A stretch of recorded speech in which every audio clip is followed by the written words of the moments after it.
Shalom, salam sejahtera dalam kasih Tuhan Yesus Kristus. Bagaimana kabar kita semua? Pasti tentunya sehat dan selalu sukacita, karena kita sudah ada di dalam keselamatan, yaitu di dalam kehidupan bersama dengan Yesus Kristus yang sudah menyelamatkan kita. Hari ini kita akan melanjutkan pembelajaran pendidikan agama Kristen dan budi pekerti, yaitu di dalam bab kelima. Temanya tentang gereja yang bergumul di dalam dunia. Kita lanjutkan pembahasan tentang gereja. Kita akan berdoa terlebih dahulu. Bapak akan memimpin kita di dalam doa. Perkenalkan, nama Bapak Dwi Indarto Hutomo, ya, mengajar di SMP di Surabaya. Mari kita berdoa. Bapa di dalam surga, kami sungguh bersyukur, berterima kasih karena Tuhan masih memberikan kesempatan kepada kami belajar. Baik hamba-Mu yang mengajar secara online atau secara virtual, dalam rekaman video, Tuhan berkati. Segala sarana prasarana Tuhan berkati. Baik anak-anak-Mu yang di rumah, yang belajar mandiri. Mungkin ada orang tua atau teman, saudara yang membantu. Kiranya Tuhan berkati untuk jaringan internet ataupun fasilitas segala yang ada dipakai. Kiranya itu menjadi berkat dan menjadi kemuliaan nama Tuhan. Tuhan berkati semuanya itu. Tuhan, kami mohon ampun juga di dalam kehidupan kami, Tuhan. Seringkali kami tidak menjadi orang yang berkenan di hadapan Tuhan, atau seringkali kami menyakiti hati sesama kami, atau menyakiti hati Tuhan juga. Oleh karena itu kami mohon ampun, dan biarlah Tuhan layakkan kami supaya kami dapat mengikuti pembelajaran ini dengan damai sejahtera, dan kami dapat memperoleh berkat-berkat yang melimpah daripada Tuhan. Terpujilah nama-Mu Tuhan, di dalam nama Yesus Kristus, Tuhan Juru Selamat yang hidup. Kami berdoa dan bersyukur. Amin. Kita akan menyanyikan lagu, tetapi sebelumnya saya akan membacakan tujuan daripada pembelajaran ini. Yang pertama, menyebutkan dua jenis kewarganegaraan yang dimiliki oleh setiap orang Kristen. Ya, ada dua jenis kewarganegaraan. Kita nanti akan belajar. Lalu berikutnya menjelaskan arti warga kerajaan sorga. Nah, tadi ada dua jenis ya, ini salah satunya, yaitu warga kerajaan sorga. Ciri-cirinya bagaimana? Yang ketiga, menyebutkan hal-hal apa yang dapat dilakukan seorang Kristen sebagai warga kerajaan sorga dalam hidupnya sehari-hari. Lalu yang terakhir, yaitu menyebutkan hal apa yang harus diubah dalam kehidupannya sebagai pribadi maupun sebagai warga gereja untuk mewujudkan kehendak Allah dalam kehidupan sehari-hari. Nah, kita akan melalui dengan pendahuluan. Ya, pendahuluan ini kita akan menyanyikan pujian. Saya akan menyanyikan secara akapela. Tahu lagu secara akapela dinyanyikan, yaitu tanpa iringan musik. Tanpa iringan musik, nada dasarnya di sini itu ya la, ya, fis itu ya, F crash minor la, ya. Jadi nadanya minor, nanti kalian bisa bayangkan, dan judulnya ini ngeri ya, dalam dunia penuh kerusuhan ya. Apa yang rusuh ini ya? Ya, ini ada di Kidung Jemaat 260. Nah, melalui gereja hadir ketika dalam dunia penuh kerusuhan. Saya akan bacakan lagu, syair, dan lagu ini H.A. Pandopo ya, itu pengarangnya. Ini ada di Kidung Jemaat 260. Kalian bisa lihat notnya, bisa lihat ketukannya 4/4, 4 ketuk. Saya akan nyanyikan, mencoba menyanyi buat kalian. Kalian yang sudah tahu lagu ini, ayo sama-sama kita nyanyi. Yang belum tahu, ya kita belajar sama-sama ya. Ada 3 bait saya akan nyanyikan. Dalam dunia penuh kerusuhan. Dalam dunia penuh kerusuhan, di tengah kemelut permusuhan, datanglah kerajaan-Mu. Di gereja yang harus bersatu, agar nyata manusia baru, datanglah kerajaan-Mu. Datanglah, datanglah, datanglah kerajaan-Mu. Memerangi gelap kemiskinan, menyinarkan terang keadilan, datanglah kerajaan-Mu. Di lautan, di gunung, di lautan, di badai, di pasar, di jalan, datanglah kerajaanmu, datanglah, datanglah, datanglah kerajaanmu. Dalam hati dan mulut dan tangan, dengan kasih, dengan kebenaran, datanglah kerajaanmu. Karena kaulah empunya semua, demi Kristus umatmu berdoa, datanglah kerajaanmu, datanglah, datanglah, datanglah kerajaanmu.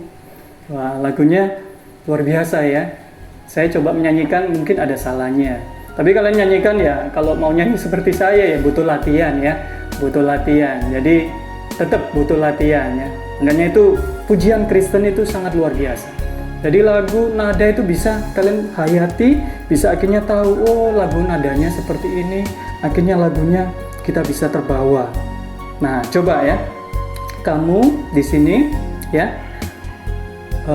Kita akan baca sebelumnya, nanti kita bisa coba mengarahkan lagu ini dengan ayat firman Tuhan yang akan kita baca, yaitu di dalam 1 Petrus saja. Saya baca ada beberapa ayat di situ ya.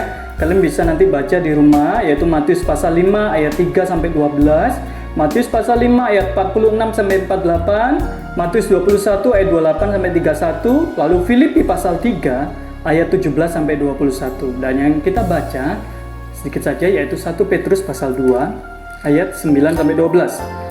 Coba ambil Alkitabnya, buka Alkitabnya, dan nanti waktu pelajaran Alkitabnya jangan ditutup ya, tetap kalian lihat ya. Boleh HP ya, Holy itu ya, HP suci ya, boleh kalian baca, atau book ini ya, Alkitab. 1 Petrus 2 ayat 9 sampai 12. Saya akan bacakan ya. 1 Petrus pasal yang kedua ayat 9 sampai 12. Tetapi kamulah bangsa yang terpilih, imamat yang rajani, bangsa yang kudus, umat kepunyaan Allah sendiri, supaya kamu memberitakan perbuatan-perbuatan yang besar dari Dia yang telah memanggil kamu keluar dari kegelapan kepada terangnya yang ajaib. Ya, selanjutnya, kamu yang dahulu bukan umat Allah, tetapi yang sekarang telah menjadi umat-Nya. Yang dahulu tidak dikasihani, tetapi yang sekarang telah beroleh belas kasihan. Nah, saudara-saudaraku yang kukasihi, yang kekasih, aku menasihati kamu supaya sebagai pendatang dan perantau, kamu menjauhkan diri dari keinginan-keinginan daging yang berjuang melawan jiwa. Milikilah cara hidup yang baik di tengah-tengah bangsa-bangsa bukan Yahudi, supaya apabila mereka memfitnah kamu sebagai orang durjana, mereka dapat melihatnya dari perbuatan-perbuatanmu yang baik dan memuliakan Allah pada hari Ia melawat mereka. Yaitu demikian pembacaan Alkitab kita, 1 Petrus pasal 2 ayat 9 sampai 12 ya. Ayat yang terkenal tadi, tetapi kamulah bangsa yang terpilih, imamat yang rajani, bangsa yang kudus, umat kepunyaan Allah sendiri.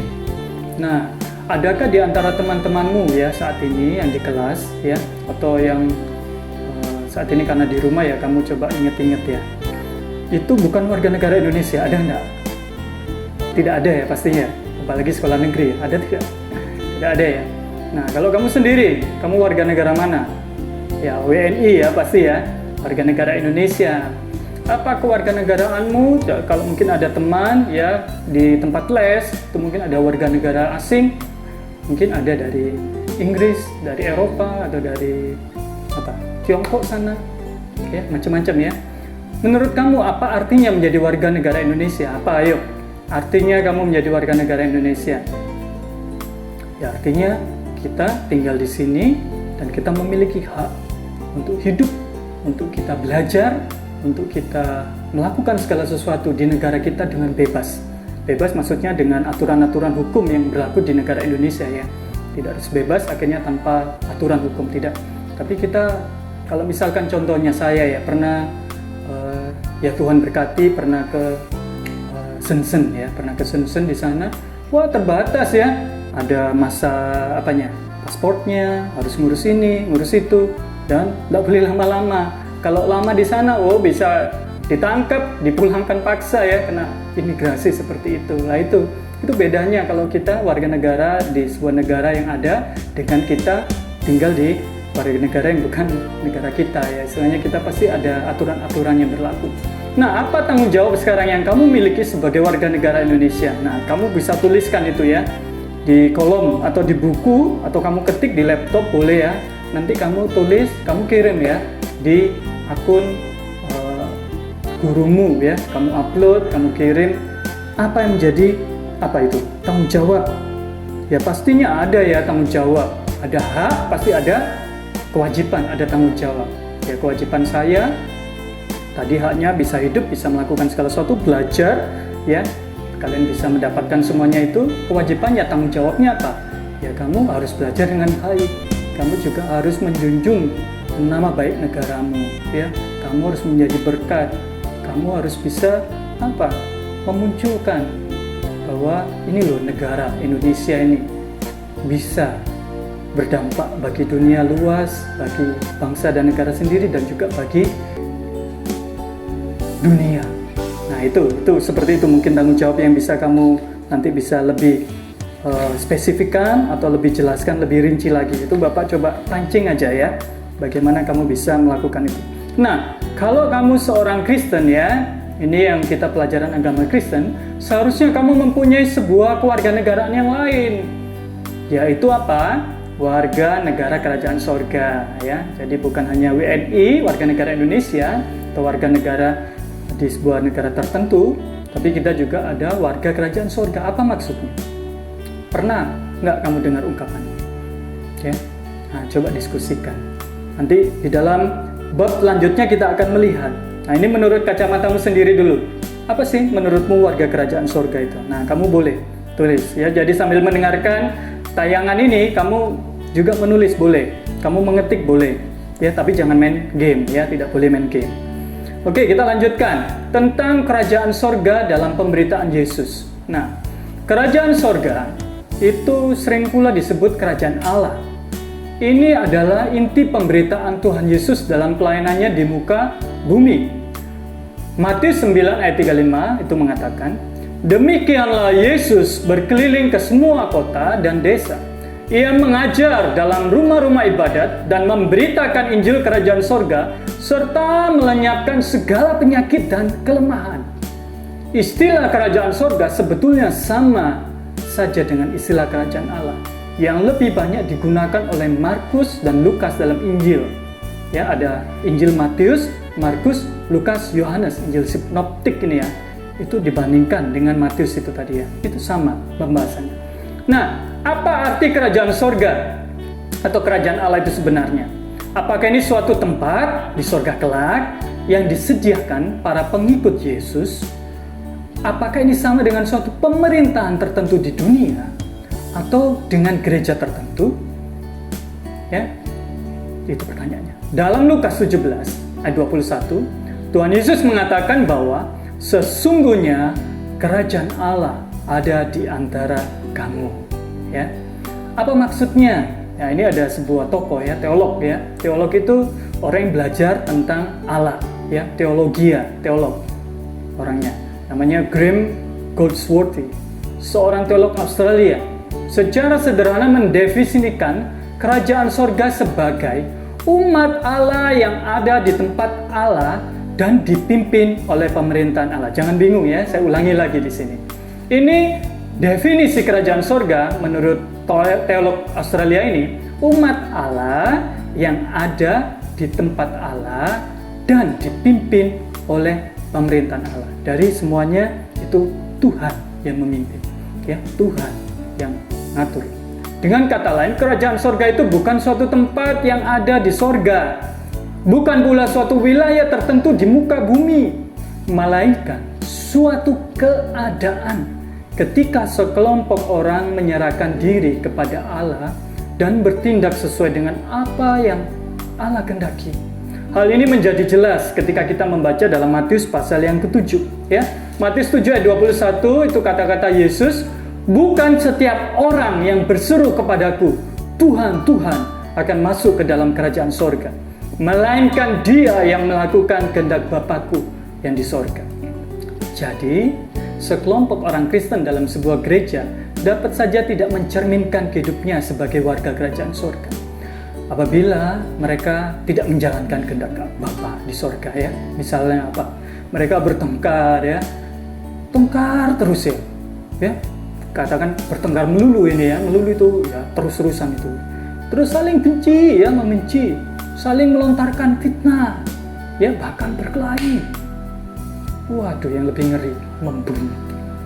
Jelas ini bertentangan dengan kehendak Bapa di sorga. Tuhan Yesus sendiri mengajarkan, ya, di dalam kitab Injil juga, ya, Matius pasal 5 ayat 20. "Jika hidup keagamanmu tidak lebih benar daripada hidup keagaman ahli-ahli Taurat dan orang-orang Farisi, sesungguhnya kamu tidak akan masuk ke dalam kerajaan surga." Ingat, ya, ini kata-kata yang begitu keras yang Tuhan sampaikan waktu ada di dalam dunia. Sebaliknya, mungkin pula ada orang yang kata-katanya menolak apa yang diinginkan oleh Tuhan, namun dalam hidupnya ternyata mencerminkan kehendak Tuhan. Tuhan Yesus pernah, ya, menceritakan sebuah perumpamaan. Nah, ini perumpamaan itu, parable itu biasanya dipakai pada zaman Yesus ini menceritakan. Ada cerita ini. Seorang mempunyai 2 anak laki-laki. Ia pergi kepada anak yang sulung dan berkata, "Anakku, pergi dan bekerjalah hari ini dalam kebun anggur." Ya, bapaknya ngomong tadi. Jawaban itu, "Baik, Bapak."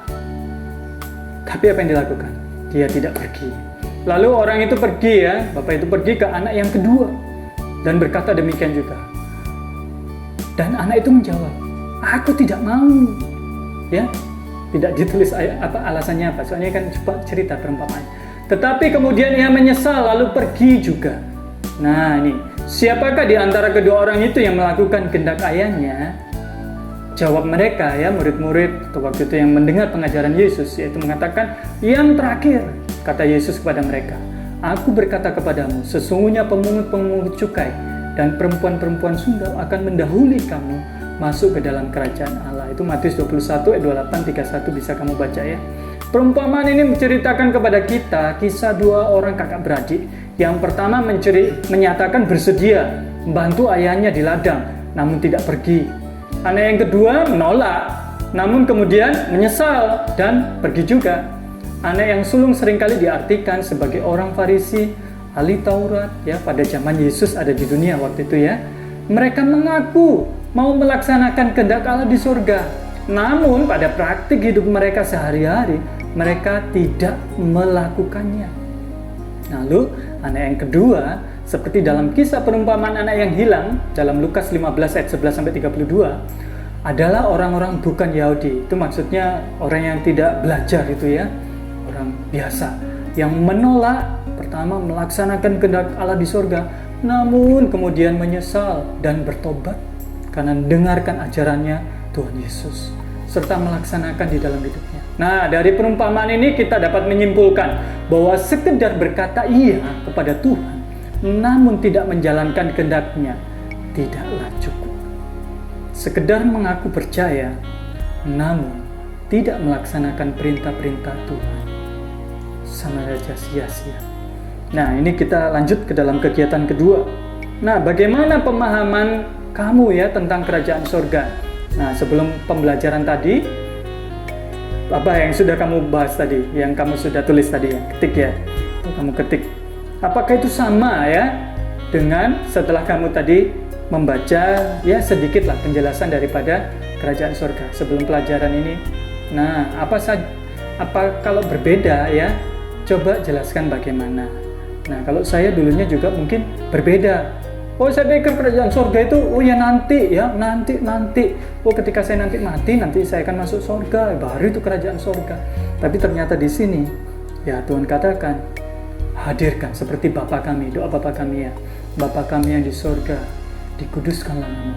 Datanglah kerajaanmu di bumi seperti di surga. Nah, itu ya, ingat doa itu. Itu doa yang agung yang diajarkan Yesus ketika murid-murid Tuhan itu bertanya. Lalu yang kedua ini ya, pernahkah kamu menemukan orang yang berkata ya kepada Tuhan, tetapi tidak menjalankan apa yang ia kehendaki, dan sebaliknya berkata tidak kepada Tuhan, namun ternyata mewujudkan kehendaknya ya, kehendak ya, berkata tidak kepada Tuhan, namun ternyata mewujudkan kehendak Tuhan di dalam hidupnya. Kalau iya, siapakah mereka? Ya, coba jelaskan apa yang terjadi yang tadi disebutkan ya, yaitu orang Farisi, ahli Taurat ya. Banyakan mereka iya atau mereka berdoa, doanya tahu ya, sambil mereka menengadah ke langit, merasa diri pantas, aku ini layak, aku ini. Tapi orang pemungut cukai, orang-orang berdosa, mereka itu berdoa sembunyi, takut, mereka menunduk dan mereka, Tuhan saya ini tidak layak. Nah, itu dua contoh ya, dan juga dikaitkan dengan anak yang apa tadi, yang sulung dan si bungsu sama ya. Nah, kalian bisa jelaskan nanti.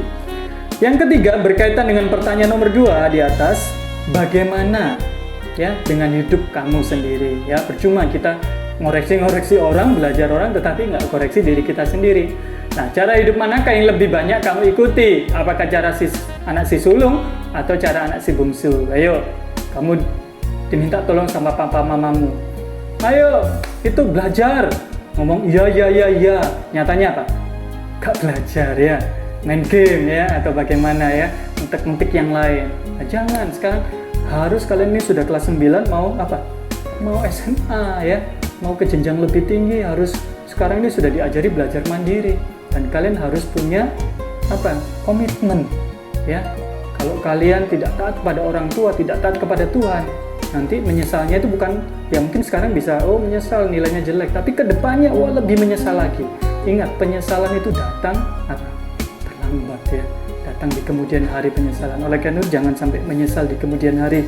Kalian harus berubah, kalian harus menjadi anak yang taat, anak yang ngomong iya. Kalau memang tidak bisa ya ngomong tidak bisa ya, maaf saya sedang sibuk belajar ya, tapi benar belajar ya, jangan bohong ya. Akhirnya kalian diberkati oleh Tuhan ketika kalian jujur. Oke, ini saya bacakan lagi ciri-ciri kehidupan warga kerajaan surga. Bagaimanakah ciri-ciri kehidupan seorang warga kerajaan surga? Apa yang seharusnya menjadi cara hidup gereja sebagai kumpulan orang percaya? Di atas telah disinggung beberapa perilaku yang tidak sesuai dengan nilai-nilai kerajaan surga. Apakah itu berarti warga kerajaan surga sama dengan berbuat baik seperti yang dilakukan banyak orang lain?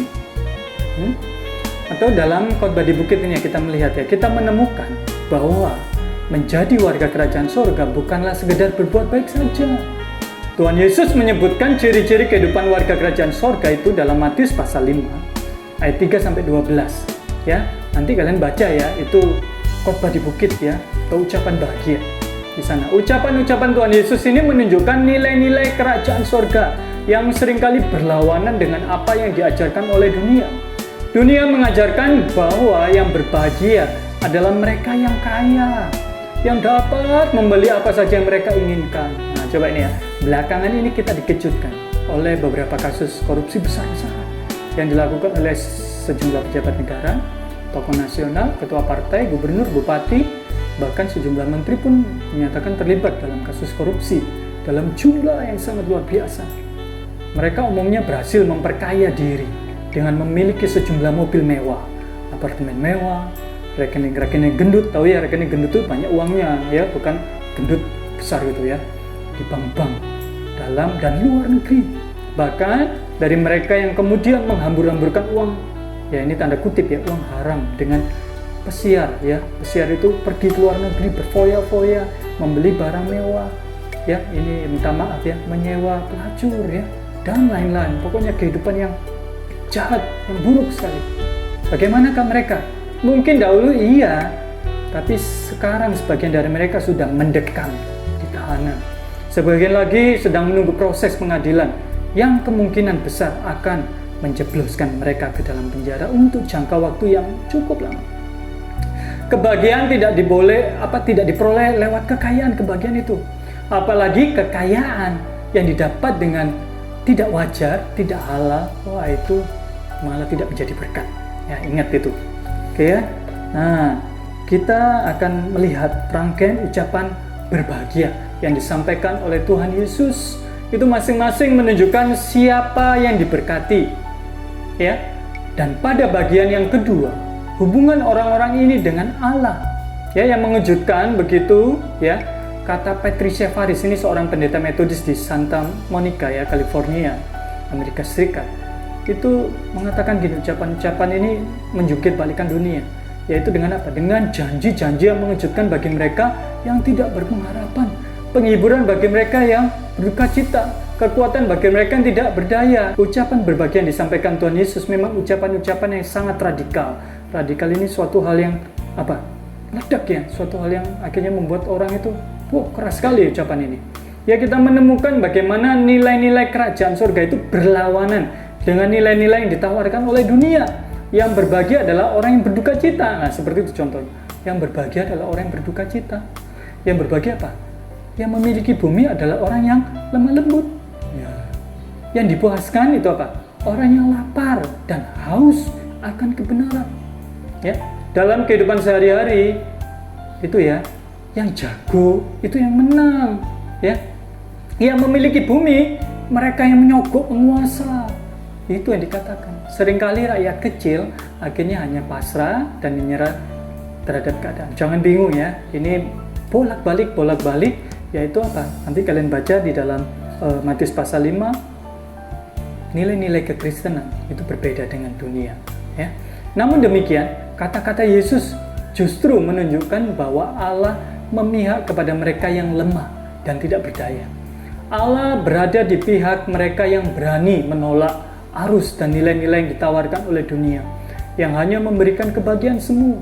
Nah, coba ini ya contoh. Perhatikan, banyak selebritis ya, bintang film, tokoh-tokoh ternama dalam hidupnya itu tidak bahagia. Contohnya siapa? Ada Michael Jackson dan Whitney Houston. Ya, Whitney Houston ya. Ini kalau saya tidak salah ngomong ya, adalah penyanyi kelas dunia yang tidak ada tandingannya di masa hidup mereka. Masih tahu kan? Lagunya sangat terkenal. Ya, ini Jackson ya dilaporkan oleh Los Angeles Times ya, berita di sana itu meninggal dengan darah, urin dan organ-organ dalam tubuhnya menunjukkan obat-obat penenang seperti Valium ya, Lorazepam ya, terus apa? Dan obat-obat terlarang lainnya itu.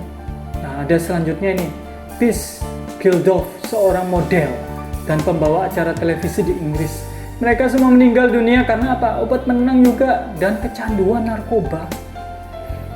Mengapa mereka menggunakan semuanya itu? Ya, jelas bahwa hidup mereka penuh dengan kegelisahan yang tidak dapat mereka hadapi sendiri. Ya, mereka tidak mempunyai apa? Mereka tidak mempunyai orang-orang dekat yang dapat menolong, mendampingi, menguatkan dan memberikan mereka cinta kasih yang nyata, sehingga akhirnya mereka melarikan diri ke obat-obat penenang dan narkoba. Ya, padahal mereka kaya, mereka terkenal loh. Mau seperti itu, dan akhirnya hidupnya seperti itu. Ya, tidaklah ya, kita tidak mau seperti itu. Bagaimana caranya mengatasi berbagai persoalan hidup kita? Ada sebuah ungkapan dalam bahasa Inggris yang mengatakan, the best things in life are nothings. Artinya, hal-hal terbaik di dalam hidup kita bukanlah benda. Kata-kata ini tidak mudah diterjemahkan ya, sebab inti pesannya akan lenyap cepat sekali ya. Namun ungkapan ini mengingatkan kita bahwa sia-sialah apabila kita mencari kebahagiaan dalam benda-benda yang kita miliki. Uang, emas, permata ya, perhiasan itu ya, mobil-mobil mewah, kapal pesiar, villa-villa mahal, tempat yang paling mahal di dunia, liburan ke luar negeri, dan lain-lain ya. Hal-hal terbaik di dalam hidup kita mestinya adalah apa? keluarga kita, cinta kasih sahabat-sahabat kita yang sejati, dan sukacita yang sungguh-sungguh. Itu hal yang paling indah dalam hidup ini. Semua itu tidak dapat kita nilai dan beli dengan uang kita. Semuanya tidak dapat kita bandingkan dengan harta dan uang kita. Namun apa yang terjadi dalam hidup kita sehari-hari? Coba ya. Pesan-pesan yang kita dengar dalam kehidupan kita lewat medsos ya, media massa akhir-akhir ini, dan iklan-iklan justru yang sebaliknya. Berbagai iklan mengatakan bahwa kita akan disayangi kekasih ya. Apa yang punya pacar ya, sudah punya pacar, punya kekasih, disayangi apabila kita mengenakan pakaian merek tertentu. Ya, kita mempunyai banyak teman apabila kita mengendarai mobil tertentu ya. Atau bila kita mengenakan parfum tertentu, bau apa ini ya, gitu ya, dan lain-lain. Semua itu jelas adalah pesan-pesan palsu yang harus kita hindari. Ini bukan berarti saya melarang nggak boleh pakai itu ya, nanti bangkrut mereka ya. Maksudnya yang jual parfum atau yang apa. Yang penting kita tahu porsinya. Itu bukan yang membuat kita bahagia. Jangan menilai dari luar, tetapi dari dalam hati kita. Ya, ketika kita berani menolak tawaran kebahagiaan semu yang diberikan oleh dunia, maka kita akan melihat bahwa hidup kita mempunyai makna yang jauh lebih mendalam daripada pengejaran terhadap kekayaan materi. Dalam lagu pembukaan tadi, kita diingatkan akan pengharapan kita akan kedatangan kerajaan Allah. Ya, kata-kata itu diulangi ya, seperti yang selalu kita ungkapkan dalam doa ketika mengucapkan doa Bapa kami. Datanglah kerajaan-Mu, jadilah kehendak-Mu di bumi seperti di surga. Kata-kata di lagu tadi itu datanglah, datanglah, datanglah kerajaan. Sampai diulang berapa? 3 kali. Ya, itu ya. Jadi apa? Rasa khawatir akan hari esok seringkali membuat kita enggan menyaksikan kehadiran kerajaan Allah atau kerajaan surga dan mengutamakan kehendak Allah di dalam hidup kita. Kita lebih suka mencari selamat sendiri dan akhirnya bersedia kompromi dengan apa yang ditawarkan dunia. Nah, ini ada pepatah Tiongkok ya, saya akan membacakan untuk kita masuk di dalam kegiatan 3. Ada sebuah pepatah Tiongkok yang menarik tentang apa yang dapat dan tidak dapat dibeli dengan uang. Bila memahami pepatah ini, kita mestinya mengerti nilai-nilai yang lebih tinggi yang seharusnya kita kejar di dalam hidup kita. Nah, ini pepatah Tiongkok ya, tulisan. Judulnya adalah apa yang dapat dibeli dengan uang. Dengan uang kita dapat membeli rumah, tetapi bukan kehangatan keluarga. Dengan uang kita dapat membeli jam, tetapi bukan waktu. Dengan uang kita dapat membeli tempat tidur, tetapi bukan tidur itu sendiri. Dengan uang kita dapat membeli buku, tetapi bukan pengetahuan.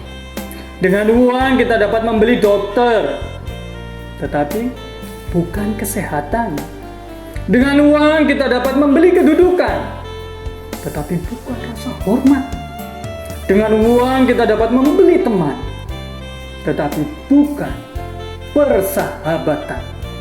Dengan uang kita dapat membeli darah, tetapi bukan kehidupan. Nah, camkan, ingat, dan renungkan dari pepatah Tiongkok ini. Bagaimana pendapatmu tentang pepatah ini? Ya, pepatah di atas itu menurut kamu sejauh mana sih kebenaran pepatah tersebut? Ya, ada yang kita bisa, oh iya ya, saya baru baca ini terus akhirnya, iya lebih penting ini ternyata. Nah, coba diskusikan itu dengan teman-teman kamu ya, dalam kelompok ya, kamu bisa chat lewat WA atau ya buat medsos di Instagram atau yang lain-lain sekarang banyak ya. Lalu kamu tulis jawaban kalian ya, jangan lupa itu juga kumpulkan ya. Kalian nanti ada bukti kalau kalian belajar. Lalu coba cari iklan di koran ya, atau majalah, televisi yang menurut kamu dapat membuat makna hidup kita ini dangkal. Coba tuliskan pesan-pesannya ya di kolom itu ya, di situ kamu mungkin pernah lihat ya iklan apa ya, iklan itu ya, saya tidak sebutkan ya, nanti saya bisa dapat penalti ya itu ya. Nah, kalian sendiri ya mengatakan apa iklannya itu ya. Yang ketiga, belajar dari lirik lagu ya.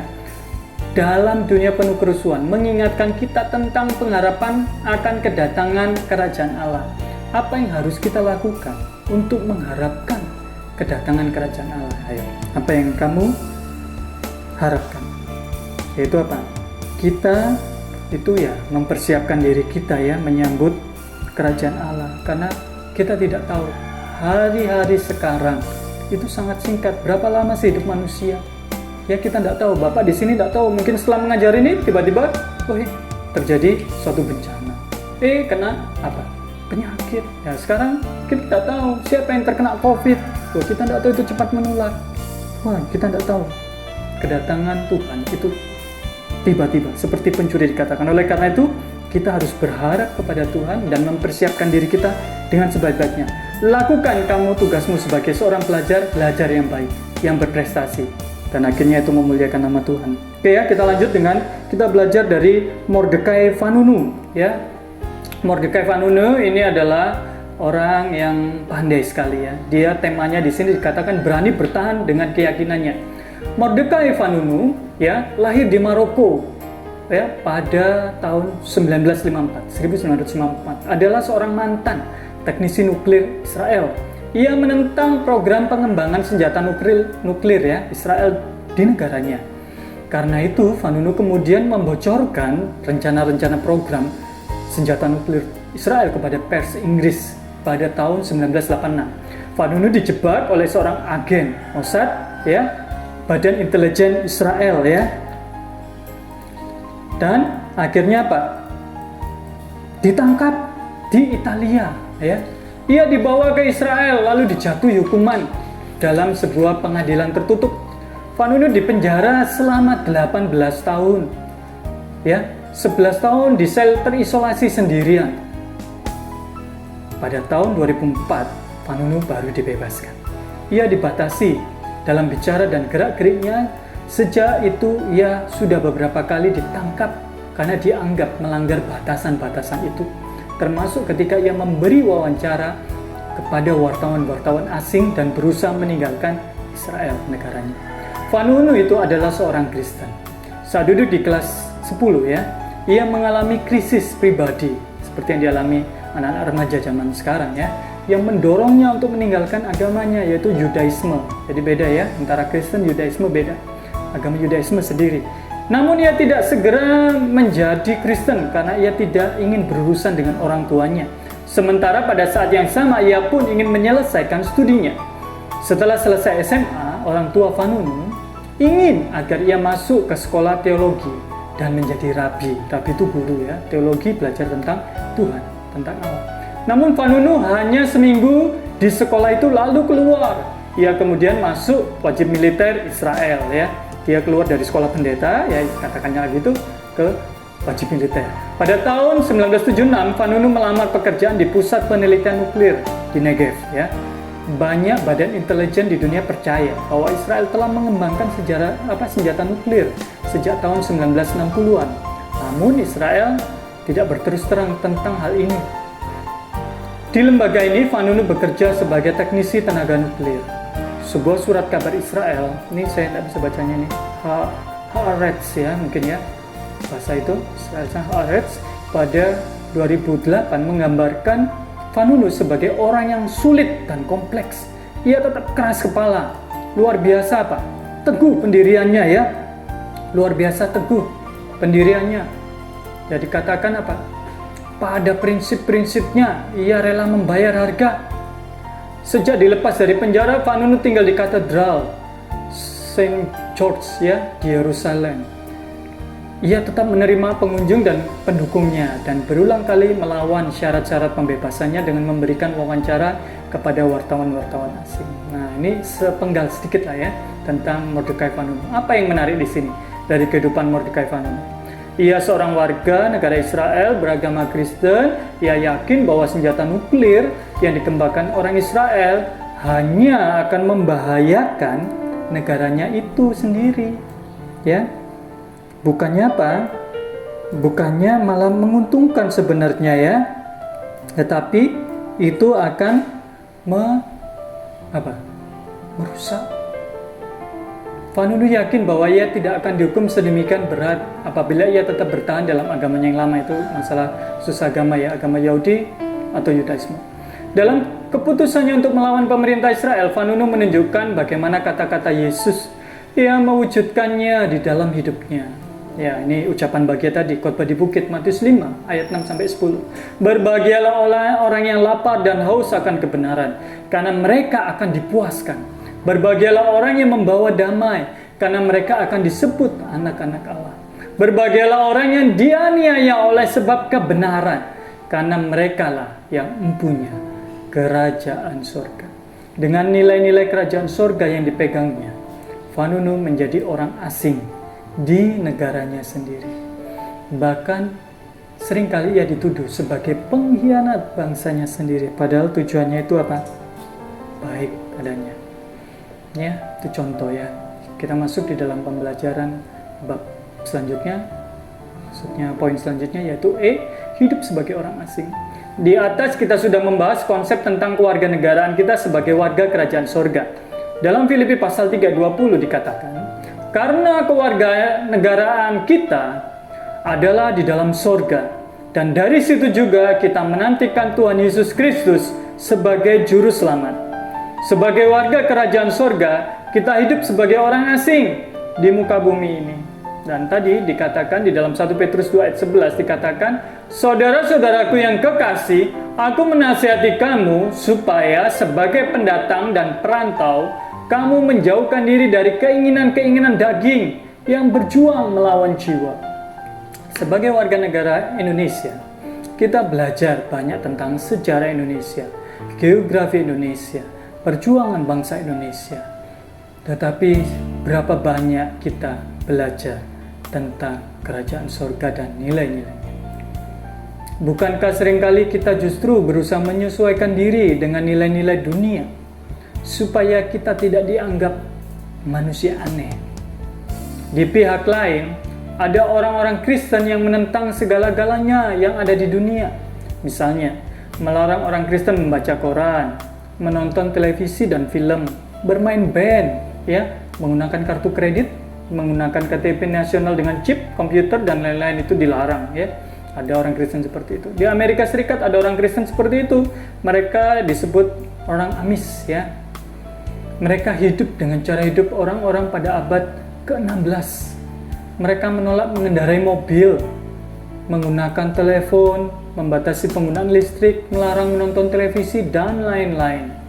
Mereka menganggap kehidupan modern seperti itu dapat mengganggu dan memperlemah ikatan-ikatan kebersamaan mereka.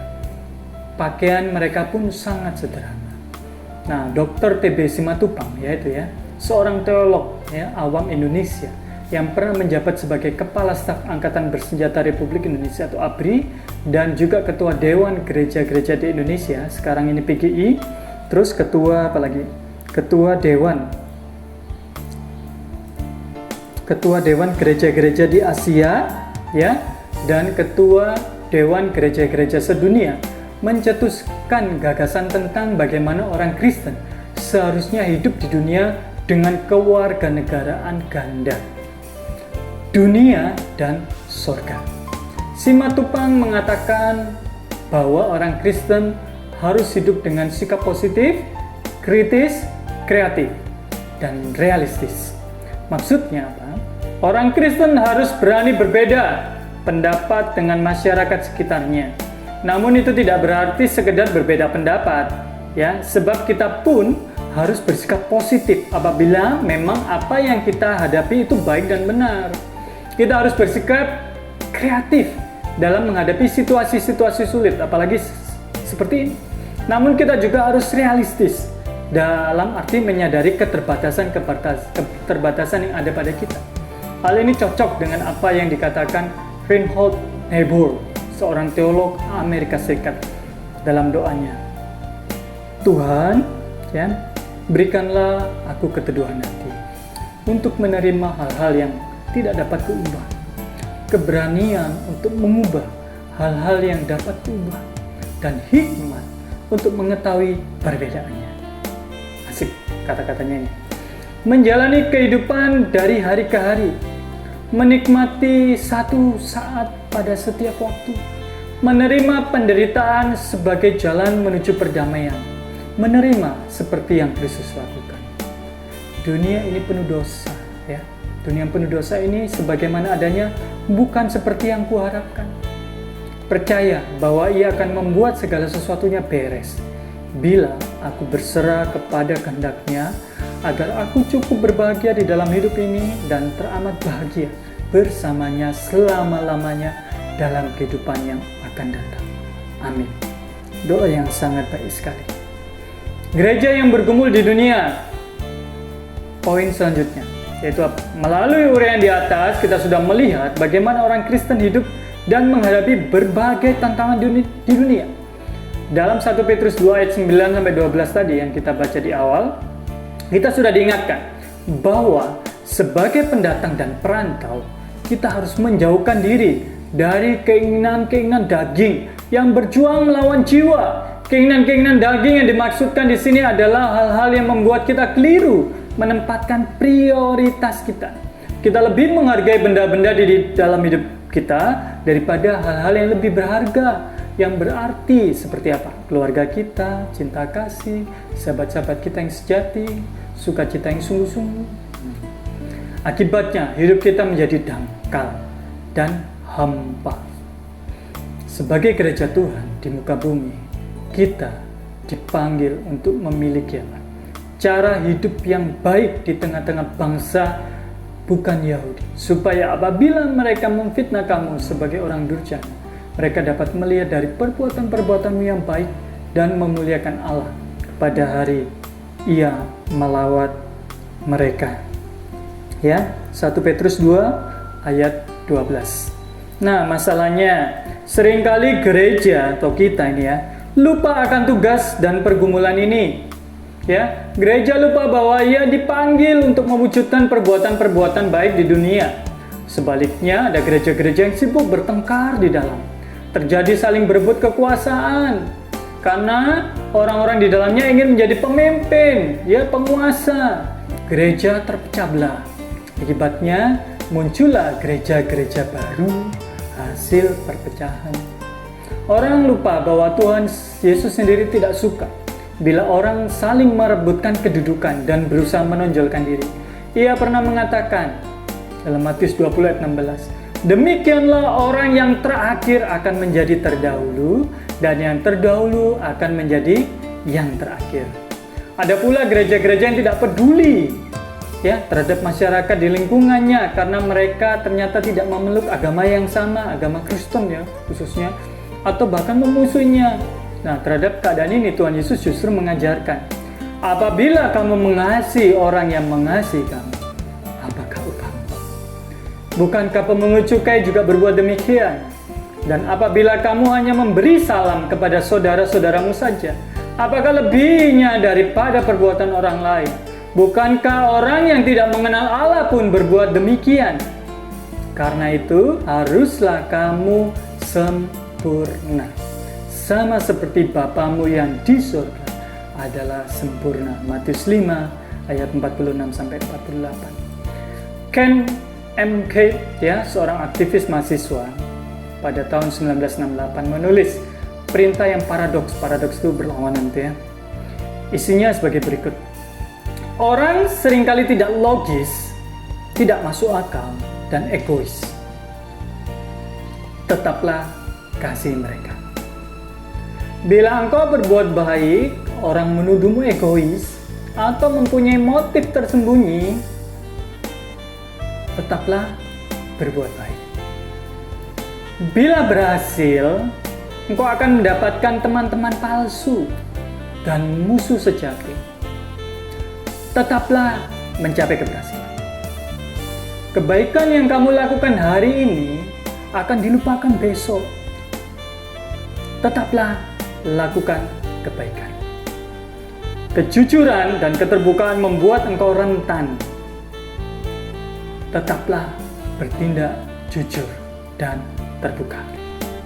Orang-orang paling besar dengan gagasan paling besar dapat dihancurkan oleh orang-orang paling kecil dengan pikiran yang paling kecil. Tetaplah berpikiran besar. Ya, berpikiran yang besar. Orang membela para pecundang, namun hanya mengikuti para pemenang. Tetaplah bela para pecundang. Ya. Ini sangat-sangat paradoks sekali ya. Kalau nanti kalian belajar sastra ya. Ini ada lanjutannya ya. Apa yang kau bangun bertahun-tahun dapat dihancurkan dalam semalam. Tetaplah membangun. Orang membutuhkan pertolongan, namun mungkin akan menyerangmu bila kau tolong. Tetaplah tolong mereka. Berikan yang terbaik padamu kepada dunia, dan engkau akan ditendang sebagai balasannya. Tetaplah berikan yang terbaik yang engkau miliki. Nah, perintah yang paradoks ini benar-benar menunjukkan cara hidup yang asing di dunia. Mungkin dapat dikatakan bahwa perintah yang paradoks ini mungkin versi modernnya ya ucapan bahagia Tuhan Yesus tadi ya. Ucapan berbahagia, khotbah di bukit yang Tuhan Yesus ajarkan tadi dalam versi modernnya ya. Mestinya ini yang menjadi pergumulan gereja dan orang Kristen untuk melakukan di dalam hidupnya di dunia. Nah, pertanyaannya, setujukah kamu? Nah, kita masuk di dalam penilaian. Yang pertama, diisi loh ya, jangan tidak diisi ya. Walaupun mendengar, kalian bisa mengerjakannya, tetap Bapak ingatkan, harus mengerjakan. Kadang-kadang memang tidak begitu mudah untuk mengetahui apa yang harus kita ubah dan apa yang harus kita pertahankan. Bagaimana dengan gaya hidup modern kita? Nah, coba dipikirkan. Gayamu, dulunya sebelum COVID ya, pergi ke mall, akhirnya mau tidak mau sekarang diubah. Ya, tidak bisa ke mall kan? Ya, dulunya asik main apa? Tuhan nanti yang membentuk kamu, Tuhan yang mengubah ya. Makanya sebelum dibentuk sama Tuhan, kalau kamu punya hikmat, ini tuh dunia ya tawarkan aku hanyut, saya harus stop, saya harus berhenti dan saya harus apa? Berani katakan tidak. Manakah yang baik dan manakah yang buruk yang harus dibuang? Bukan Bapak berarti bilang di mall itu tidak baik, tidak ya, bukan seperti itu. Tapi kalau rumahnya pindah di mall itu yang tidak baik ya, maksudnya kamu lebih banyak di mallnya daripada di rumah dengan keluargamu. Kalau ke mall bersama keluarga, wah itu tidak apa-apa. Tapi kalau sekarang masih COVID, ya hati-hati ya, tetap protokol kesehatan digunakan. Nah itu kamu bisa tulis ya, hal-hal baik yang harus dipertahankan, hal-hal buruk yang harus dibuang. Ya contohnya, Bapak kasih contoh aja ya, baik yang dipertahankan seperti yang tadi, misalkan contoh berbuat baik, ya itu kan dipertahankan, rajin ya, taat ya, itu hal-hal yang baik yang kamu juga harus terus pertahankan. Mengasihi walaupun kamu dimusuhi, ya itu pertahankan ya, jangan terakhir aku mengasihi dia ya, entek kesabaranku. Nah, mungkin manusia kan memang ada sepertinya, tetapi ingat ya, kasih itu gampang diucapkan tapi susah dipraktekkan ya. Ya hal buruk yang harus dibuang itu malas ya, siapa yang di rumah malas ya, disuruh itu susahnya bukan main. Nah itu harus dibuang ya, itu hal yang kadang-kadang ikuti dunia ya, kemalasan. Terus mungkin tidak tepati janji, ingat-ingat, atau punya utang. Nah, sama Bapak ada punya utang enggak? Utang ini enggak ya, jadi lebih baik jangan berhutang ya, jangan ya. Kita itu berdoa sama Tuhan, Tuhan itu pasti berkati. Nah kita harus berani menepati janji. Nah itu contoh-contoh hal yang harus dibuang yang tidak baik yang kita miliki dalam kondisi saat ini ya, dan juga ikuti anjuran pemerintah. Kadang kita nggak mau pakai masker, lah itu juga kalian nanti bisa sakit-sakit sendiri loh ya. Jadi kalian harus taat seperti itu, ikuti aturan pemerintah selama itu memang itu kebaikan kalian ya. Belajar taat ini yang kadang orang susah lakukan ya. Suatu hal yang sudah biasa mau dirubah, susah. Keluar dari zona nyaman itu susah. Yang kedua, ada begitu banyak tantangan yang dihadapi gereja dalam hidupnya di dunia. Kadang-kadang tantangan itu begitu berat sehingga gereja akhirnya memutuskan untuk ikut serta melakukannya. Contoh ini, ketika gereja dianiaya dan orang Kristen dipaksa meninggalkan imannya demi keselamatan nyawanya, ya. Contohnya seperti itu. Pernah kamu dengar kejadian seperti itu? Apa yang dilakukan? Nah, tantangannya. Kamu nanti bisa menulis tantangan-tantangan yang dihadapi, misalkan imanmu. Nah, tetap kita harus berpegang teguh kepada ajaran iman Kristen dan nilai-nilainya. Walaupun mungkin kita suatu saat ditawari, wow ada contekan, ini biasa anak-anak sekolah ya. Kalau sekarang, waduh nggak tahu, saya ngerjakan di rumah itu bukan nyontek lagi, yang ngerpek ya. Bukan di buku langsung atau searching, nah, itu. Ya, kalian harus jujur ya, jangan itu sudah daya tarik dunia yang coba kamu belajar, oh tidak jujur ini, harus kerjakan jujur. Atau suatu saat kamu sudah, oh dalam kedudukan tertinggi tadi, wow kekuasaan, kamu diiming-imingi, oh kamu punya segala sesuatunya, seperti Yesus dicobai itu kan, di padang gurun. Kamu mau meninggalkan imanmu demi sebuah misalkan kedudukan atau demi sebuah kekasih, pasangan atau macam-macam. Nah itu tantangan-tantangan yang ada. Jadi kalian harus berani terus berpegang teguh kepada iman walaupun itu berat adanya. 3. Coba sebutkan sebuah pengambilan keputusan yang kamu lakukan atau tindakan yang kini kamu sesali telah kamu lakukan, yang kamu anggap bertentangan dengan cara hidup seorang warga kerajaan surga.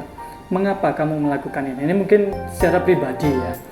Ya kamu bisa menulis secara pribadi. Kalau kamu memang tidak mau gurumu tahu, ya kamu bisa menulis dengan Tuhan. Ya ini karena pergumulanmu sendiri. Kamu mungkin dulunya yang itu tadi suka nyontek, ya, suka omong kotor, ya, suka nonton hal-hal yang berbau pornografi, ya. Sekarang ini kan merajalela, dan hati-hati. Misalkan kamu belajar di sini tiba-tiba ada iklan. Dan kamu juga akhirnya asik iklannya, nggak fokus kepada pembelajarannya. Waduh, itu bahaya. Makanya kamu harus sesali dan tindakan itu, dan kamu harus berani untuk tinggalkan itu, dan kamu berdoa sama Tuhan, dan ya puji Tuhan, sukacita, ada kemerdekaan, ya, ada rasa sukacita. Kamu dibebaskan dari kuasa dosa itu, ya, tidak diikat dari belenggu itu. Nah itu kamu bisa tulis ya secara pribadi. Yang keempat ini, pertikaian di dalam gereja seringkali menimbulkan rasa sakit hati dan perpecahan. Bila kamu sendiri menghadapi hal seperti itu, apakah yang akan kamu lakukan? Apakah konflik selalu berdampak buruk bagi gereja? Nah, jelaskan pendapatmu. Nah, ini memang agak itu ya, dilematis ya. Di sisi lain, gereja semakin berkembang karena perpecahan. Tetapi sebenarnya bukan itu intinya, bukan banyak-banyak ya. Yang diintikan oleh Tuhan Yesus adalah orang yang mau mengasihi, yang jadi murid Kristus. Kalau orang Kristen, wah banyak ya, kamu searching jumlah orang Kristen, penduduk yang beragama Kristen di dunia, wah bisa banyak. Tetapi pertanyaannya, apakah mereka sungguh-sungguh memiliki iman Kristen? Ya, mereka sungguh-sungguh mengerti benar arti warga kerajaan surga. Ya, kamu bisa nanti lihat bagaimana perpecahan gereja itu sebenarnya bukan yang dirindukan oleh Tuhan. Ya, kamu harus memberikan solusi yang baik supaya tidak terjadi seperti itu di kemudian hari, atau kalau bisa disatukan. Ya, di akhir pembelajaran ini saya akan rangkumkan. Sebagai seorang Kristen, kita hidup dengan dua kewarganegaraan. Warga negara di tempat kita tinggal, yaitu warga negara Indonesia ini, dan warga negara kerajaan surga. Dengan demikian kita terpanggil untuk mewujudkan nilai-nilai kerajaan surga di dalam hidup kita sehari-hari, baik secara pribadi maupun bersama-sama sebagai gereja. Tuhan Yesus mengajarkan banyak sekali hal yang berkaitan dengan nilai-nilai kerajaan surga yang seringkali bertabrakan dan berlawanan dengan nilai-nilai yang ditawarkan oleh dunia. Dalam pelajaran ini kita belajar bahwa tidak semua yang ditawarkan oleh dunia itu buruk, dan tidak selamanya kehidupan gereja sendiri telah menjadi teladan dan berkat bagi orang lain. Sebagai gereja Tuhan di muka bumi ini, kita perlu bekerja keras dalam membedakan apa yang menjadi kehendak Allah dan apa yang menjadi keinginan dunia yang berlawanan dengan nilai-nilai kerajaan surga. Kita bisa membedakannya dan kita bisa berhikmat untuk mengatakan tidak untuk sesuatu yang tidak baik itu. Kita akan berdoa, saya akan akhiri doa. Sebenarnya ada doa dari penulis dari Wales, Inggris, John Bridge, itu nanti bisa dibaca sendiri ya. Sangat banyak tulisan-tulisan yang ada di sini ya. Atau saya boleh bacakan saja ya. Doa untuk dunia oleh John Bridge, seorang penulis doa dari Wales, Inggris. Berkatilah tangan-tangan yang menghadirkan keutuhan bagi kehidupan yang didera oleh penyakit. Berkatilah orang-orang kudus yang ada di tempat-tempat yang menyedihkan dan kehilangan pengharapan yang menghadirkan pengharapan. Berkatilah orang-orang Kristen yang setiap hari menghadapi perlawanan dalam menghadirkan kesaksian yang setia. Berkatilah kemurahan hati mereka yang kaya dan berkuasa, karena mereka mau mengingat orang lain. Berkatilah para pembawa damai yang bekerja di tempat-tempat yang seringkali berbahaya. Berkatilah para politikus yang baik maupun yang buruk, supaya untuk semua keputusan yang mempengaruhi kita semua. Berkatilah kata-kata dan tindakan kami, sementara kami menghadirkan terang-Mu di tempat-tempat yang diliputi kegelapan. Berkatilah anak-anak-Mu, siapapun juga mereka, dengan kehangatan kasih dan anugerah-Mu, dalam nama Yesus Kristus, Tuhan kami. Amin. Kita berdoa. Bapa di dalam surga, Allah yang kami sembah di dalam nama Yesus Kristus, Roh Kudus yang juga terus memimpin kehidupan kami. Engkau adalah Allah yang setia, Allah yang tidak pernah meninggalkan kehidupan kami. Terima kasih kami sudah membahas pelajaran pada hari ini, pelajaran begitu panjang tentang bagaimana gereja berkumpul dalam dunia. Tuhan, kami rindu untuk gereja yang saat ini ada, bukan hanya gereja secara organisasi, tetapi gereja yang adalah orang Kristen itu sendiri. Biarlah kami menghadirkan kerajaan surga di dalam kehidupan kami, baik di dalam keluarga kami, baik di sekolah kami, baik juga di gereja kami, maupun di dalam kehidupan kami bersama dengan teman-teman, bersama dengan masyarakat, bersama dengan warga negara Indonesia. Tuhan, ampuni setiap kami. Seringkali kami berpikiran buruk dengan orang lain, seringkali kami menyakiti hati orang lain, seringkali kami menuduh orang berbuat yang salah. Tuhan, padahal diri kami sendiri dalam berpikir, dalam bertindak sebenarnya salah. Oleh karena itu Tuhan, beri kepekaan kepada kami, beri hikmat supaya kami dapat membedakan mana yang benar, mana yang bijaksana, yang hikmat dari Tuhan itu, yang sesuai dengan kehendak Tuhan, dan mana nilai-nilai dunia. Seringkali itu terjadi dalam gereja, sehingga membuat gereja berpecah, Tuhan. Dan seringkali itu juga terjadi dalam kehidupan kami, dalam keluarga, atau di dalam persahabatan pertemanan kami. Kami lebih mementingkan ego kami. Kami seringkali mementingkan diri kami sendiri, tidak memikirkan kepentingan orang lain dan kepentingan bersama. Oleh karena itu, ampuni kami Tuhan. Dan kami berdoa biarlah kami dapat menjadi saluran berkat, dan biarlah nama Tuhan saja dimuliakan. Berkati setiap pembelajaran yang ada, baik untuk stasiun televisi maupun juga untuk channel daripada kami belajar ini, supaya dapat menjadi berkat bagi kami semua. Dan biarlah kami dapat semakin mengenal siapa Tuhan di dalam hidup kami, dan kami meresponi supaya kami hidup benar ya Tuhan. Terpujilah nama-Mu Tuhan, di dalam nama Yesus Kristus, Tuhan penebus juru selamat kami yang hidup. Kami sudah berdoa dan bersyukur. Amin. Terima kasih untuk pembelajaran hari ini. Kalian setia, kalian benar-benar semangat mengikuti dari awal sampai akhir, dan tetap lakukan dengan setia dan semangat. Tetap belajar di rumah masing-masing dan tetap menjaga kesehatan. Ya, istirahat teratur, makan teratur, dan hidup ini kita persembahkan untuk kemuliaan nama Tuhan. Soli Deo Gloria, segala kemuliaan hanya bagi Tuhan. Sampai berjumpa kembali, Tuhan Yesus memberkati.